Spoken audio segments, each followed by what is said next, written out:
سر د پښتون قوم زوال د دې زوال وجه څه ده او دا پښتون قوم به ترقي کوي څنګه؟ موږ داسې ویلی شو که نه چې کوېسچن اف د سینچري صحیح دا د دې صدۍ هغه ټول نه غټ سوال دی. صحیح 21مه صدي چې کله شروع شوې ده نو که تاسو وګورئ نو موږ د 21مې صدۍ ابتدا موږ ته هرکلی د 9/11 په شکل کې وویل. اوس تاسو دې نه اندازه والی چې 9/11 نه د پښتنو په علاقه شوي و نه پکې پښتانه مولوي سو، خو هغه جنګ راغی او د دوی په سر راوتپلی شو. بیا تاسو وګورئ چې لرم ته متاثره شو، برم ته متاثره شو، اقتصاد ته متاثره شو. او بیا تاسو دې ته وګورئ چې زمونږ د پښتنو میندو خویندو به په خادیو کې کمې لوبې ویلې، هغه لوبونه جوړ شو خودکشه دماکه یم خودکشه دماکه. دا زمونږ د پښتنو د اجتماعیت قتلو، د پښتنو د اجتماعیت په شکل کې د دوی تعلیم، پوهه، شعور، رڼا او د هغې سره تړلې د ټولو لوازماتو قتلو. مونږ اوسه پورې 25 کالو شو د دې صدۍ د شروع کېدو او مونږ تر اوسه پورې ځان د هغې نه ونویستېده، بلکې ونویستېده څه چې مونږ پې سوچ هم ونه کړو، بلکې مونږ ورځ تر ورځه د یو بد حل سره مخ کېږو.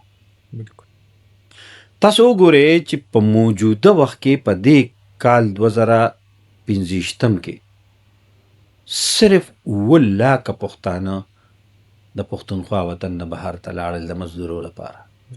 7 لاکه دوی ولې لاړل؟ آیا د دې په وطن کې شتمني نشته؟ د دې په وطن کې روزګار نشته؟ ستا په پاکستان، پنجاب، کراچۍ کې په لکو خلک لګیا دی او هلته هغه مزدوري کوي چې هغه قام نه کوي. وجه څه ده؟ ولې دوی چې هلته نینې خرڅوي نو د دوی لپاره دلته د 400 روپو دیاړي هم نشته. شته، دا غني دولتمند ملک دی، خو چا داسې کړی دی.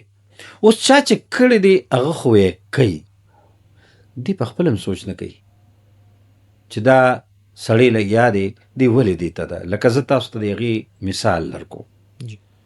په تېرو 14 کالو کې پښتنو باندې چې کومه مسلط پارټي ده هغې څه کار وکړه؟ یو پښتون مشر چې به اسمبلی کې پاسېده که نه نو هغه پورې به د ملنډې کولو دپاره د دغې پارټۍ سړی پاسو چې د پورې وخانده، دې وشرموه، دې بېعزته کړه. د پښتنو قامي تحریک چې به د پښتنو د قامي شعور خبره کوله که نه نو دوی به هغې پسې په ټویټر باندې ټرنډونه شروع کړل. اوس دا چا کول؟ د چا په وینا یې کول؟ ټولو ته پته ده. نو مونږ سره چې څه کېږي هغه کوي، مخکې کوي. زمونږ ته دې وخت کې په خدای باروکا تېر 3-4 ورځې مخکې ما ته یو کس خبره کوله چې زما کارخانه وه په کارخانو کې او وی د دوایانو کارخانه وه، 1500 را سره جنکۍ لکانو کار کو او نوکر راته ټلیفون وکړو چې راشي جي دماکه وشوه کارخانې مخې ته. زه چې کارخانې ته لاړم د شپې ځان مې ورسو، ولته پولیس ولاړو، خبرې ترې مو کړې. وی اخره کې د پولیس یو غټ افسر ما ته وایي چې صاحب که خپل عزت او سرمایه محفوظ غواړي نو دا سرمایه دې ځای نه وباسه او ځه. لکه ته دې نه اندازه ولګوه چې مونږ سره څه روان دي. نو هغه بیا ما ته وایي چې ما سرمایه وویستېدله او په ګوجرانواله کې مې کارخانه ولګوله، نه خټین شته، نه بم شته، نه دماکې شته، نه پولیس شته، نه اوله شته. وجه څه ده؟ د دې ځای د 500 پښتنو بچیانو بچو روزګار ختم شو، هلته شروع شو. ته ما ته ووایه که نه، دا زه هر ځای دا خبره کوم. دا جاوید افریدی چې دی د پېښور زلمي مالک د چېرته په پښتونخوا کې روپۍ لګولې ده، د 18 کارخانې په پنجاب کې. ولې دي؟ دی چا مجبوره کړی دی چې دی لاړ شي هلته کارخانې کولو کې او دلته نه کوي؟ نو د پښتنو اجتماعیت سره چې ما تا ته ووایي چې کومې مسلې تړلي هغې کې دا مسلې دي. صحیح صحیح چې دلته بدامني پیدا کا، دلته بدامنۍ سره به دلته بېروزګاري پیدا شي، او چې کله بېروزګاري پیدا شي نو کم کار چې په دې پښتنو باندې موږ په 2000 روپۍ کول غواړو هغه موږ لا بل قام په 2 لاک هم نه کوي. نو اقتصادي طور باندې دونه برباد کړ، صحیح فکری طور یې برباد کړل. د دین اندازه والا چې په یو کور کې په یو خاندان کې د پلار عزت پاتې نشو، بچی را پاسې وته وي ته نه پیږي، موږ له خان شعور را کړی دی، دا بس موږ چې کوم دی د خان په شعور روان یو ته نه پیږي. نو چې یو زوی را پاسې او هغه د 15 کالو پلار ته وایي چې ته نه پیږي، نو دې مطلب دا نه شو چې زمونږ دغه زمونږ چې کم ویلیوز اقدار وغل پښلیدلو دي په ماتولو دي. نو موږ سره دا مسله روانه ده، د اتفاق هم روانه ده، د اتحاد هم روانه ده. بیا دین اندازه والا چې زه اکثر ډېر خفه شم، پښتو ژبه پښتو ادیبانو ژوندی ساتلې ده. دا نن چې ما ته خلک کوي پښتو کې شاعران ډېر شو، زه ورته یم چې 2 لاکه شي نو دام کم دي.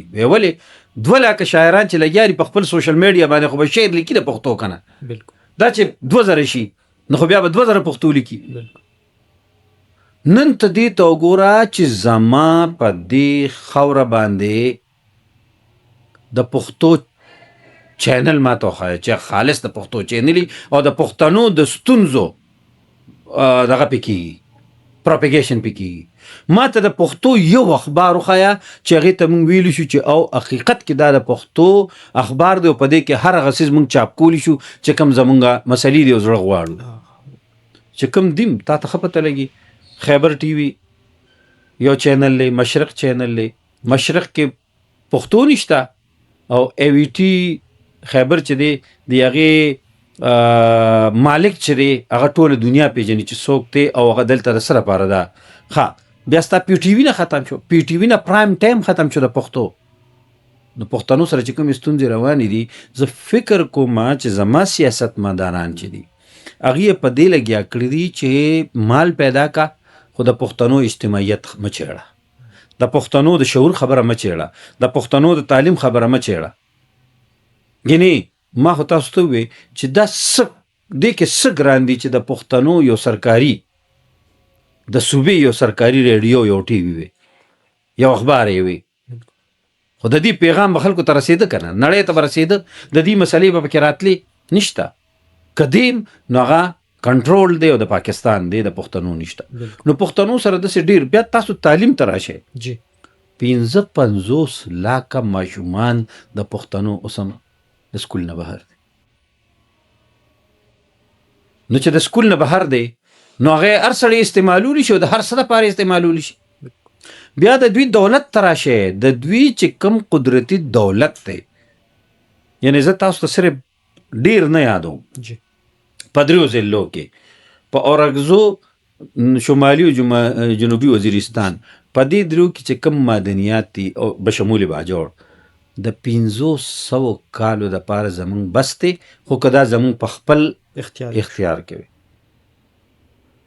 هغې څوک راځي، یعنی ته نن د مطالعه پاکستان کتاب راواړوه او په هغې کې وګوره چې پاکستان کې وسایل په هغې کې به نفراید نه، په هغې کې به د باجوړ چې کوم سنگ مرمر دی به نه، کوم قیمتي چې دی ولې پکې نشته. دا ما نه چا هیر کړل، دا ما ته چا ووي چې دا په کتاب کې شامله وه. هر چا ته پته ده چې یو د نفراید ټرک په 90 کروڑ روپۍ او دا روان دي بهر ملک ته ځي. زما کتاب کې د هغې ذکر نشته را سره. دا پښتنو سره اجتماعي مسلې را روانې دي.